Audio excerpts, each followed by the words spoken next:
থেকে তেতুলিয়া, রূপসা থেকে পাতুলিয়া, আজকে গোটা দেশ বাংলাদেশ জামাত ইসলামী দখলে আছে। আমরা আপনাকে স্পষ্ট করে বলতে চাই, আপনি যে শহীদের রক্তের উপরে দাঁড়িয়ে রাষ্ট্র পরিচালনা করেছেন, সেই শহীদদের এখনো বিচার পাই নাই আমরা। শহীদদেরকে হত্যা করে ভারতে পালিয়ে আছে, তাদেরকে বিলম্বে দেশে নিয়ে এসে বিচার কার্যক্রম চালাতে হবে। বাংলাদেশের কোনো নির্বাচন হতে দেওয়া হবে না।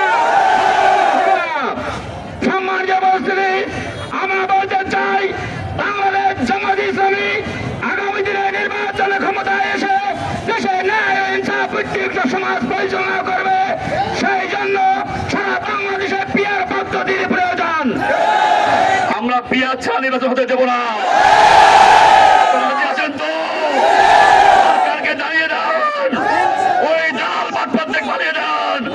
ভারতে যেমন পালিয়ে গেছে, তোমাদের জায়গা বাংলাদেশে হবে না। পিয়ারের মাধ্যমে দেশে বিপ্লব হবে ইনশাআল্লাহ। আগামীর সংসদ দাঁড়িপাল্লা হবে সংসদ। আগামীতে আমরা দাঁড়িপাল্লার মাধ্যমে এদেশের একটি ইসলামী সমাজ কায়েম করব। এদেশে হাজার হাজার যুবকেরা শহীদ করে বাংলাদেশকে ফ্যাসিস্ট মুক্ত করেছে, কিন্তু আমরা জুলাই সনদ এখন পর্যন্ত আমরা বাস্তবায়ন দেখতে পাই না।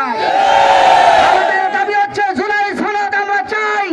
জুলাই সনদের বাস্তবায়নের মাধ্যমে দেশে নির্বাচন চাই। আমরা পিয়ার পদ্ধতিতে নির্বাচন চাই। আমরা ফ্যাসিস্টদের বিচার চাই। আগামীতে বাংলাদেশ জামাত ইসলামী একটি ন্যায় ইনসাফ ভিত্তিক একটি রাষ্ট্র কায়েম করবে ইনশাআল্লাহ।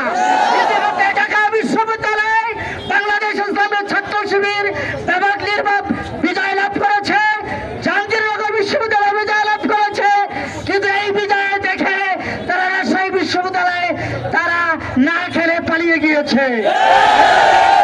দ্বিতীয় দাবি হলো লেভেল প্লেইং ফিল্ড তৈরি করতে হবে। তৃতীয় দাবি হলো স্বৈরাচারের দোসর জাতীয় পার্টির চেয়ারম্যান ইন্ডিয়ায় যে কথা বললে বাংলাদেশে এসে বলে ইন্ডিয়া পারমিশন না দিলে কথা উত্তর দিতে পারবো না। জাতীয় পার্টিকে সহ 14 দলের কার্যক্রম নিষিদ্ধ ঘোষণা করতে হবে।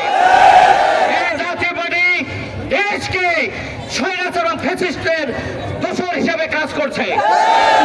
আমরা দেশ একটা মানবিক কল্যাণ রাষ্ট্র কায়েম হোক, এদেশে ধর্ষণ বন্ধ হোক, এদেশে হিন্দুদের নিরাপত্তা হোক, এদেশের চাঁদাবাজি বন্ধ হোক, এদেশের টেম্পু স্ট্যান্ড, বাস স্ট্যান্ড, সকল জায়গায় যে চাঁদাবাজি হয়েছে, সকল চাঁদাবাজির লিস্ট জামাতের হাতে আছে। এটার কলাই গন্ডায় আমরা এটার প্রতিশোধ এবং বিচার করে ছাড়বো। সম্মানিত ভাইরা, আজকে দেশবাসী জামাতের পিছনে ঐক্যবদ্ধ হয়ে আগামী নির্বাচনে সবুজ ব্যালট বিপ্লবের মাধ্যমে জামাতকে সরকারে নিয়ে যাবে ইনশাআল্লাহ। সকলের সহযোগিতা চাই। এখন পর্যন্ত কোন ইসলামী ছাত্র শিবির, জামাত ইসলামীর অঙ্গ সংগঠন সহ কোন টুপিওয়ালা দাঁড়িয়েলা কোন ইসলামী দল দেশে কোনো নৈরাজ্য করে নাই, সন্ত্রাস করে নাই, চাঁদাবাজি করে নাই, করে নাই, এরকম কোন উস্কানিমূলক বক্তব্য দেয় নেই। আমরা আসুন দেশটাকে শান্ত করি, দেশটাকে একটি গণতন্ত্রের রাষ্ট্র তৈরি করি। এজন্য হাতিবান্ধা উপজেলাবাসী আগামীতে ঐক্যবদ্ধ আন্দোলনের মাধ্যমে আমরা এ দাবি আদায় করে ছাড়বো ইনশাআল্লাহ। দেশের সাথে মানুষ নির্বাচিত হবে, এজন্য দেশের 17 কোটি মানুষের প্রাণের দাবি আগামী নির্বাচন হাতে পিয়ার পদ্ধতিতে। আজকের এই প্রোগ্রাম সফল করার জন্য হাতিবান্ধা উপজেলার সকল ইউনিয়ন সভাপতি, সেক্রেটারি, ওয়ার্ড সভাপতি, সেক্রেটারি সহ যুব বিভাগ, শ্রমিক বিভাগ, ওলামা বিভাগ সহ সর্বস্তরের তৌহিদি জনতা, সাংবাদিক এবং প্রশাসনিক ভাইদের